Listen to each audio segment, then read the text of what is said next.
Hi, welcome back to the channel. In today's episode, I want to talk to you about some extremely concerning developments in the war in Iran. The situation has just escalated again, and this could have serious consequences not just for the global economy and the markets, but also for established global alliances. So let's start with what's happened. Iran has significantly stepped up its retaliation following the confirmed assassination of its security chief, and the response has been very aggressive. Now, we've seen waves of missiles and drones targeting Saudi Arabia, the United Arab Emirates, and Kuwait, three of the most important oil and gas producing nations in the world. And these are not just symbolic strikes, these are targeted attacks on countries that sit right at the heart of the global energy supplies. And the most important developments we've seen so far is that Iran has successfully hit a major gas field in the United Arab Emirates. That is a major escalation because up until now we've seen a degree of restraint when it comes to direct attacks on upstream energy infrastructure in neighbouring countries. However, that line has now been crossed. And once that happens, then that means that this war is no longer affecting just the Middle East and all of the countries surrounding Iran. It's now having a huge global impact and directly interfering with the global energy system. So let's talk about the Strait of Hormuz, which we've talked about many times before, but remains the key pinch point for global oil supplies. Around 20% of global oil supply used to flow through that narrow shipping lane every single day, but it's not at the moment. It's ground to a halt. It's one of the most important choke points in the entire global economy. You've probably never heard of it or not really paid much attention to it before this war started. However, it's now become a household phrase. And right now, it's effectively closed for business. Iran continues to attack vessels in the region, and there is no sign that those attacks are going to stop. And even if it does stop, there's talk that Iran has laid mines in the strait, so somebody would have to go in and make sure that it was completely clear before any tankers actually pass through it. And in fact, the attacks from Iran appear to be increasing in intensity. Now, there's an interesting political message here. Donald Trump has said that he believes that this war could come to an end soon. However, he hasn't really given any details as to how that's going to happen, and Iran does not appear to have got the memo. They're not on board with that because instead of de-escalating, they're actually increasing both the scale and the intensity of their attacks. And whilst this war continues, the Strait of Hormuz is effectively going to remain closed for business, and that has huge implications because it means that oil is now having to be rerouted. Shipping costs are rising, insurance costs are rising, and delays are increasing. And all of that feeds directly into higher global energy costs. And that brings us to oil prices. Oil's continuing to trade above $100 per barrel compared with around $60 at the start of 2026. So we're talking about an increase of around 75% in a very short space of time. Now, that is hugely significant because oil feeds into almost every part of the global economy. Transport, logistics, manufacturing, agriculture, electricity, all of those sectors are directly impacted by energy prices. So when oil prices rise like this, it increases the cost base for almost every single business in the world. Now, here's an interesting point. Businesses only have two options. They either absorb those higher costs, which reduces their profit margins, or they pass those costs on, which increases prices. Now, if they absorb costs, their profits will fall by definition. If they increase prices, then inflation rises. And that's where the real problems start because we're already in an environment where central banks are extremely sensitive to inflation. We've seen the Australian central bank recently increasing its interest rates, and there's growing concern that other central banks may follow suit. So instead of continuing to cut rates, as most central banks have been doing over the past 18 months, they may pause or even start increasing rates again. And that would have really serious implications for the global economy because higher interest rates mean higher borrowing costs, lower consumer spending, reduced business investment, and ultimately weaker economic growth. So you end up with a double hit: rising costs from energy and tightening financial conditions from central banks. And that combination is extremely damaging to growth. Now, here's the part that doesn't really make sense. Despite all of what I've just said, stock markets are still rising. And that really is quite surprising because when you look at the fundamentals, they are deteriorating. You can't just AI all of this away. It isn't something that you can magically wave an AI chip at and say, oh, it'll all be fine.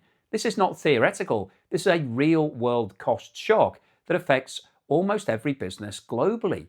If energy costs rise by this magnitude, it has a direct impact on earnings, and yet markets appear to be assuming that this will all resolve itself very quickly, that it's temporary, that it will just go away, it'll blow over.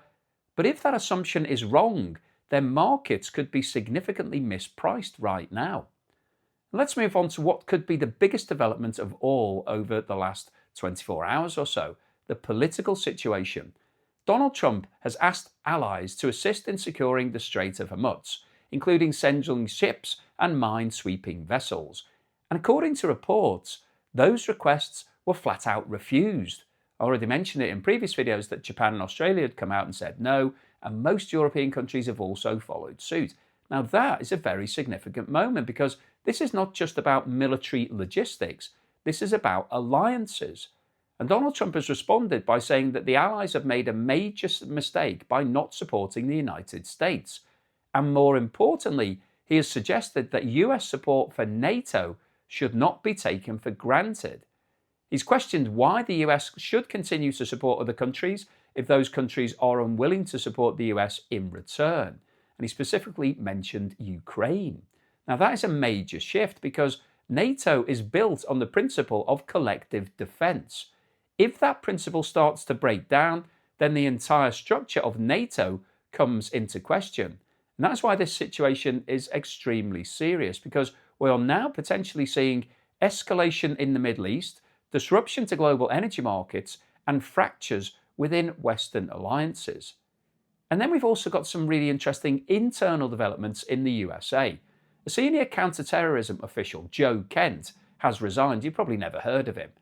And he reported the reason is that he believed that Iran did not pose an immediate threat to the United States, which directly contradicts the narrative that Iran was on the verge of launching a major attack.